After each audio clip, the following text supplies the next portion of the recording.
I need to say this before you decide I'm exaggerating. Nothing terrible happened to me. No tragedy. No disaster. No moment you could point to and say, that's where it all went wrong. And that's exactly why it took me so long to realize I was living the wrong life. The first 10 seconds of this story matter, so let me be honest right away, I didn't lose my life. I wasted it quietly. I remember the exact moment the thought first appeared. I was standing in front of a mirror, getting ready for another ordinary day, when I looked at my reflection and felt nothing. No anger. No sadness. Just a strange distance, as if I was looking at someone I used to know. And a question surfaced in my mind, calm and devastating, is this really it? I tried to ignore it. People are good at that. We're trained to ignore discomfort if it doesn't scream. I told myself I was tired. I told myself everyone feels this way sometimes. But the question stayed. You see, my life looked correct on paper. Stable job. Predictable routine. Relationships that made sense.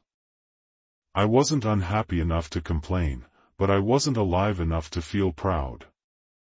Somewhere along the way, I had started choosing safety over truth.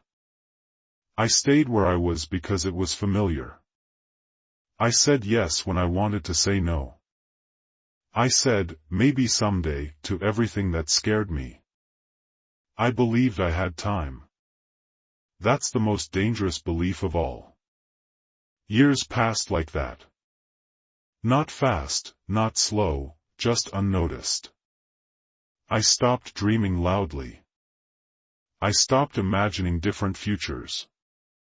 I convinced myself that wanting more was ungrateful. But regret doesn't disappear when you ignore it. It matures. It shows up late at night, when you're too tired to lie to yourself. It whispers things like, you didn't choose this life. You settled for it. At first, I argued with that voice. I reminded myself of responsibilities, expectations, logic. But deep down, I knew the truth. I had confused comfort with meaning. The second chance didn't arrive as hope. It arrived as interruption. Something in my life ended, not violently, just finally. And suddenly, the structure I had built my identity around was gone. At first, I panicked. Without my routine, I felt exposed. Useless. I didn't know who I was without the role I had been playing for so long. Silence became my enemy. But in that silence, something unexpected happened. I started hearing myself again. I realized how often I had avoided decisions by calling it patience.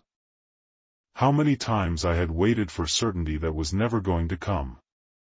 I had lived as if life would eventually tap me on the shoulder and tell me it was time.